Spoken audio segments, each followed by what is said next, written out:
This is Ariana for Yappi Corporate, and today we're going to talk about cars. There are so many people who use cars every day. It doesn't matter whether you drive it or you're a passenger, but we all do use cars eventually. So let's talk about the vocabulary connected with cars today. If you want to start driving, the first thing you're going to use is the ignition. So you have your keys and you have to put them in order to ignite the engine. The first thing that catches your eye is the steering wheel. To me, it's like the most important element in the whole car. In the middle, there is horn, which you might need to use in case of any emergency situation on the road. Let's say if someone is breaking the rules. All right, let's move on. So besides, we have the dashboard. And on the dashboard, there are a lot of useful indicators. It could be, let's say, the speedometer, which shows how fast you're moving when you're driving. And another one is the gas gauge or fuel gauge. So it shows how much gas you have left in your car. In the front, there is the driver's seat and the passenger seat. There are also passenger seats in the back, which are called back seats. And perhaps you remember the idiom, if you put something in the back seat, it means you give it lower priority.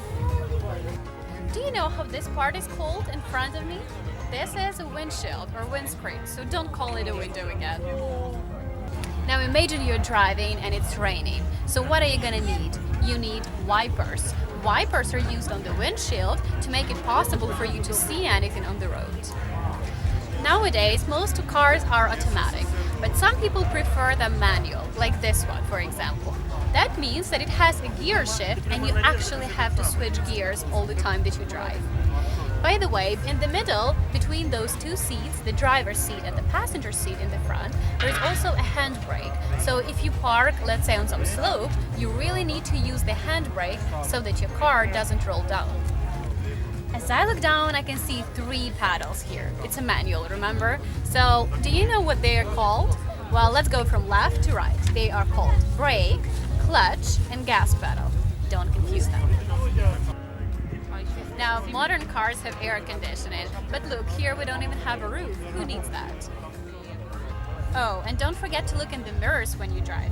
You're not the only one on the road. Now, if you want to travel far and you want to take a lot of stuff with you, suitcases, let's say, you will need to put them in the trunk. Now you might know that this is called a wheel, but besides that, the part on the wheel is called a tire. If you drive and there is something sharp on the road, sometimes you might have a flat tire. And every driver in Ukraine knows that you need to change tires every season, in winter and in summertime. Now let's see what we have on the front of the car. So this is called the bumper. Now here we have the number plate. These are called headlights, and on top we have the hood. Now, modern cars have turn signals too, but this one doesn't. It's a very old one. Thanks for watching and drive safe. Subscribe and stay with us.